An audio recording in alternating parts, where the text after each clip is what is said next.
अस्सलाम वालेकुम। Welcome to the channel Hafaria tech. कैसे हैं आप सब? उम्मीद करती हूँ आप सब खैरियत से होंगे। आपने मेरी कल की वीडियो देखी होगी। हम MS एक्सेल सीखना स्टार्ट किया है हमने।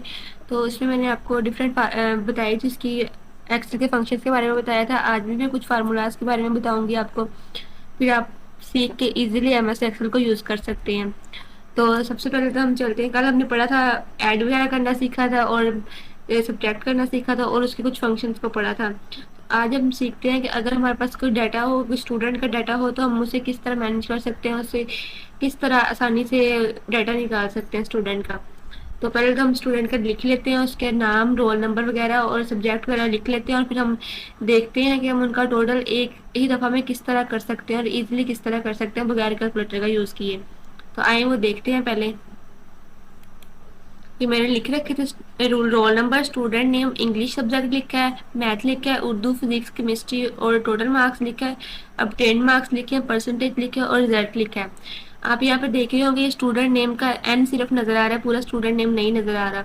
और इस तरह केमिस्ट्री का भी वाई थोड़ा सा नहीं नजर आ रहा, टोटल मार्क्स का भी के नहीं नजर आ रहा, इस तरह परसेंटेज का भी देखिए ई नहीं नजर आ रहा।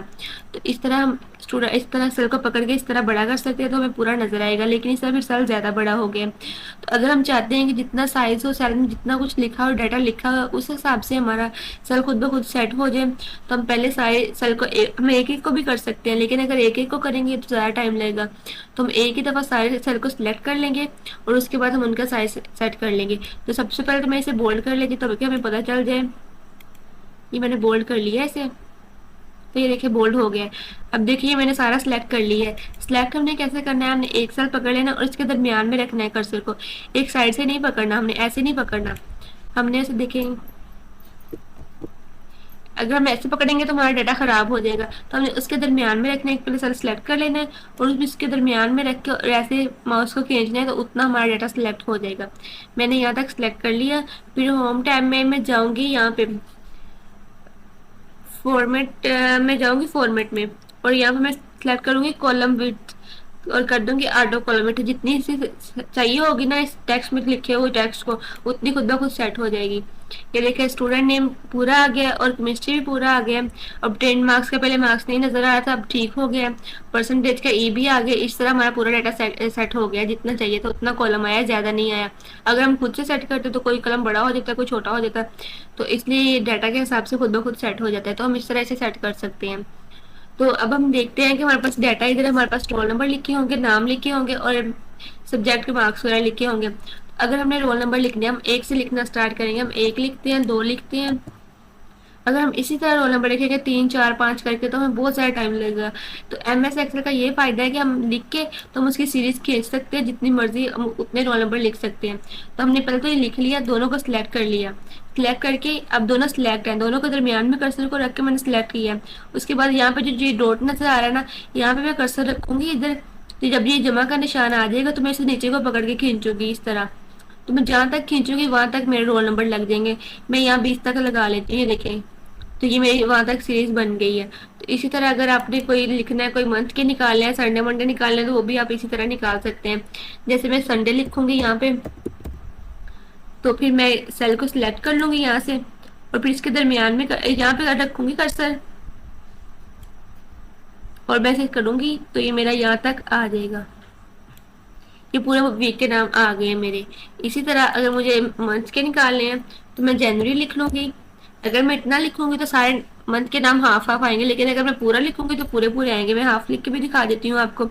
ये मैंने कर लिया, सेल सेलेक्ट किया और फिर मैं यहाँ से पकड़ूंगी, यहाँ से एक कोने से, और नीचे पकड़ के खींचूंगी तो ये मेरा दिसंबर तक आ जाएगा। ये देखें। तो इस तरह इसका हम एक लिख सकते हैं और फिर उसकी सीरीज खींच के हम जितना मर्जी डाटा नीचे निकाल लें उसके जैसा। तो ये इसका हमें ये फायदा है। तो ये मैं खत्म कर देती हूँ ताकि हमारा डाटा ना खराब हो। ये अब मैंने लिख लिया, स्टूडेंट नेम भी, रोल नंबर भी लिख लिए हैं इस तरह। अब मैं यहाँ पर लिख के दिखा देती हूँ आपको। अब 10 मार्क्स हम किस तरह निकालते हैं, टोटल मार्क्स किस तरह निकालते हैं। तो टोटल मार्क्स हमारे वो होंगे जितनी बुक्स है हमारे पास, उनका जो टोटल होगा, जितने बुक्स होंगे उनके उतने जो टोटल मार्क्स होंगे वो हमारे पास आ जाएंगे। अब 10 मार्क्स वो होंगे जितने स्टूडेंट ने उन बुक्स में से लिए होंगे।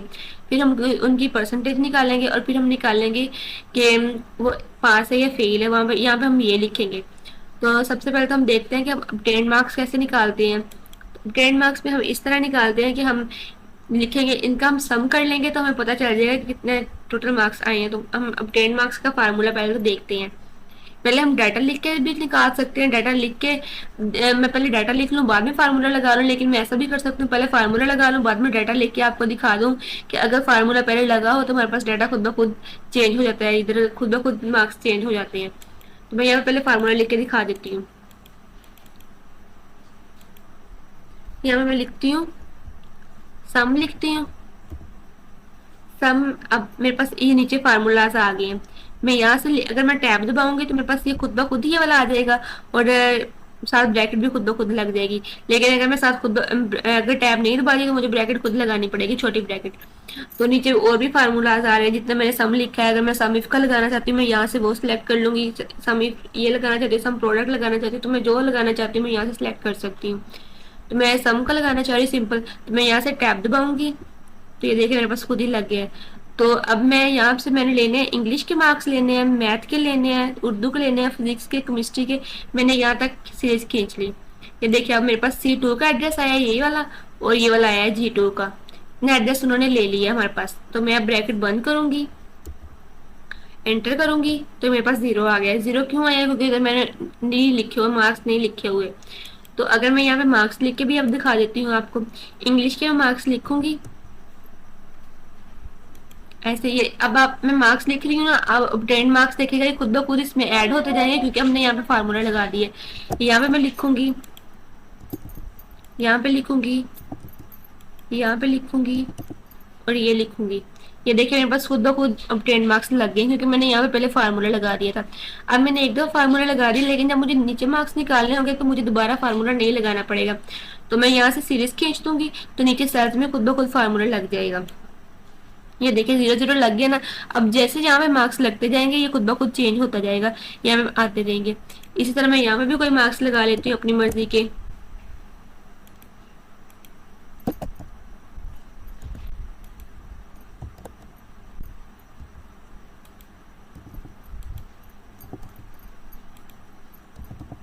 ये मैंने मार्क्स लगा लिए।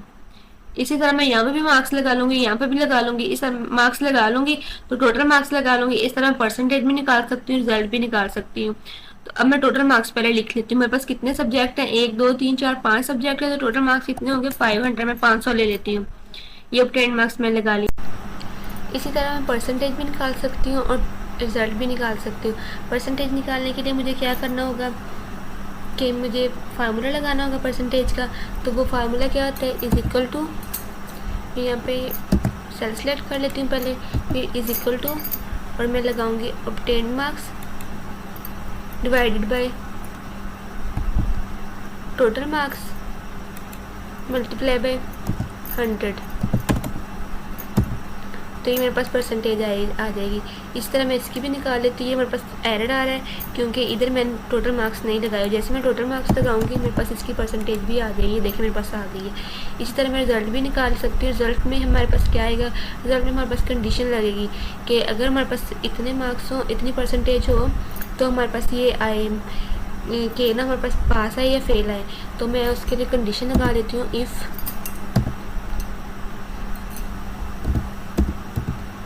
सॉरी रिजल्ट यहाँ पे लगानी है हमने कंडीशन। ये सेल सेलेक्ट हो गया हमारे पास, 1 मिनट, यहाँ पे मैं लगाती हूँ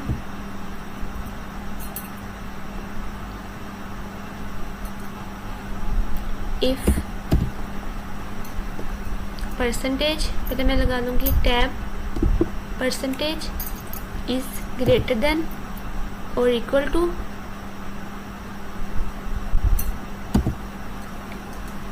30% से हो तो देन क्या शो करवाई है हमें? ये हमें फिर शो करवाए पास।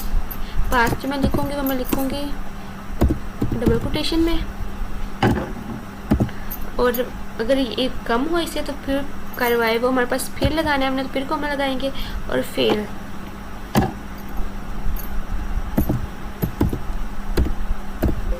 एंटर कर देंगे।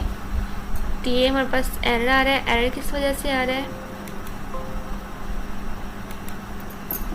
कि फेल के बाद हमने डबल कोटेशन बंद नहीं की। और हमने ब्रैकेट भी नहीं बंद की।